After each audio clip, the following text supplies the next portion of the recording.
from the 1011 Now Alert Center. This is the Night Beat. Sponsored by Pella Windows and Doors of Lincoln. Good evening and thank you for joining me. I'm Jessica Blum with your headlines for Thursday, January 29th. First, an arrest has been made in the case of a malnourished boy who police say was tortured for several months. The boy's guardian, Angela Lowe, was arrested on suspicion of felony child abuse today at her home in Lincoln. The investigation began on January 12th when Lowe brought the 12-year-old boy to an emergency room. Police say the nurse alerted police that the boy, who was too weak to lift himself up or speak, might be the victim of child neglect. The boy was flown to Omaha and discovered to be suffering from septic shock with pneumonia. Investigators believe the boy was neglected, starved, and tortured for several months and was not expected to live past a couple of days. Despite that, he is currently in critical but stable condition. The child is now in the state's custody. We will be sure to keep following this case for you. Now to a developing story. An endangered missing advisory has been issued by Nebraska State Patrol for a 26-year-old pregnant woman from Stromsburg. Her car was found here in Lincoln a few weeks ago, up in flames. According to the Polk County Sheriff's Office, Hannah Neville was last seen 2 weeks ago in Stromsburg.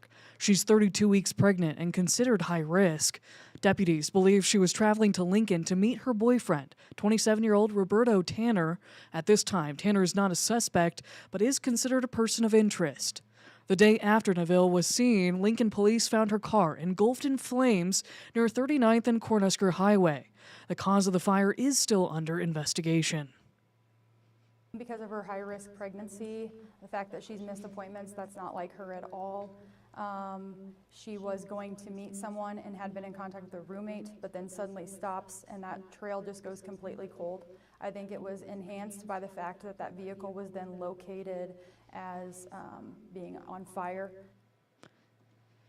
Neville is 5'2" and has brown hair and green eyes. She was last seen with a light blue Nike backpack.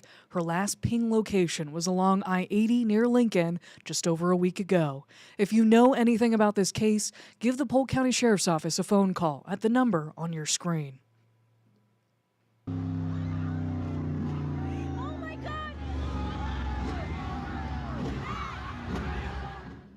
We're working to get to the bottom of a chaotic situation caught on camera that happened out at Fremont High School this afternoon. Details are still limited, but police were called to the school around 2:30 after a pedestrian was hit by a car. This was video captured by our partners over at News Channel Nebraska. You can see a red SUV with a Trump flag hanging off the back running into someone before driving away from the scene. NCN reports that students from the high school were holding a walkout in protest of the recent ICE actions happening across the country. We're still working to learn more about any injuries and if charges will be filed. Congressman Mike Flood released a statement in response to this video saying in part, quote, "This is not what we do in Nebraska. This is not okay." The video of the girl being hit by a car at the school protest is disturbing. While initial reports say that the girl was alert and talking when she was taken away, we are praying for her and her well-being. The incident needs to be fully investigated by law enforcement. The Lincoln-Lancaster County Health Department confirming one case of measles in the county, the first since 1990. This follows 2 cases reported in Platte County in late December. Measles is the most contagious virus known to humans. It was eradicated in the U.S. in 2000, but has been on the rise in recent years. Measles can live in the air for 2 hours, and the average incubation period ranges anywhere from 7 to 21 days. Symptoms include a high fever, cough and runny nose, and a telltale red rash.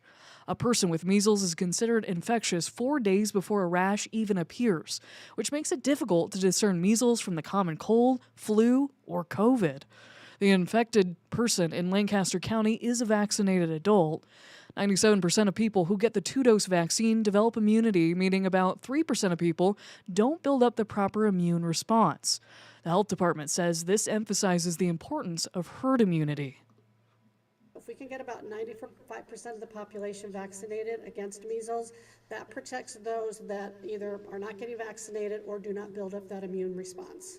So if you were at the North 27th Street Walmart on January 18th from 1 to 3:30 p.m., or the Med Elite Urgent Care Clinic on 69th Street on January 25th from 1:30 to 5 p.m., you may have been exposed. Those with potential exposure should complete a risk assessment survey linked on our website. While Lincoln only has one confirmed case of measles, it's a much different story in other parts of the country. In South Carolina, for example, nearly 800 cases have been reported since September, surpassing the record case count in Texas's 2025 outbreak. And that outbreak hasn't shown signs of slowing down.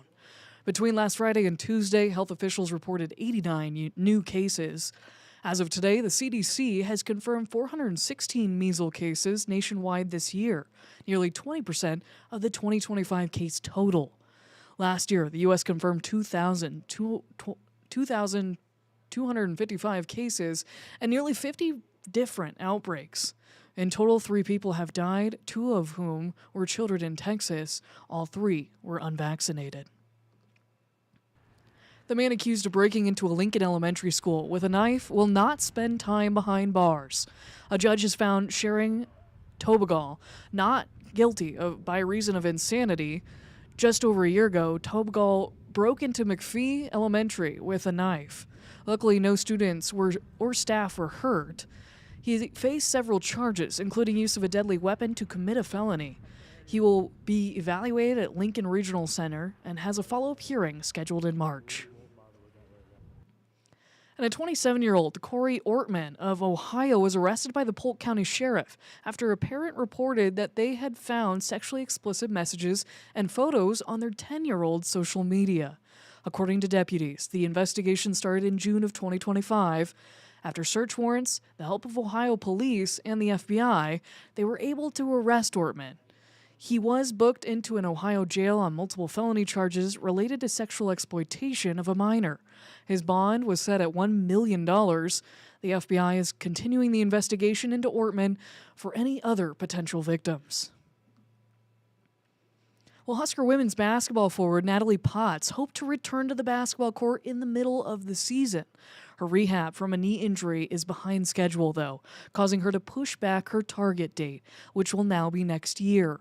Potts will not play this season. She'll instead redshirt and preserve a year of eligibility. She was the 2024 Big Ten Freshman of the Year. Potts is recovering from a torn ACL, which was suffered in the 5th game of the 2024-25 campaign. The Huskers had hoped to get the all-conference selection back this winter. However, she still is not practicing, only participating in game day shoot-arounds. Over to Huskers softball, the season opener is right around the corner despite the cold. Head coach Rhonda Revelle says this team has a lot of hunger after falling short in the Super Regional Final against Tennessee. Yeah, it's a very mature group. It's a very veteran group. They make it easy. They make it easy to come to practice every day, but they also challenge us to keep them challenged because, it is getting deep into January and it's time to play. Nebraska will open its season in the UTSA Invitational in San Antonio against Washington. Finally tonight, and rounding out your night beat, is a check of the 7-day forecast. Like we had Thursday morning, there will be another chance for some morning snow showers and around the morning commute on Friday. It may add up to a ½ an inch in spots across southern Nebraska. Here in Lincoln, maybe a little bit less than that. Our better chance at maybe some snow accumulating through the weekend will be the second part of Saturday, largely Saturday evening into early Sunday, before warming up to the 40s by Sunday afternoon and staying more tolerable through next week, and especially warm by the late portions of next week. You've been listening to The Night Beat. Sponsored by Pella Windows and Doors of Lincoln. Watch, listen, and stream on the 1011 app on YouTube or wherever you get your podcasts.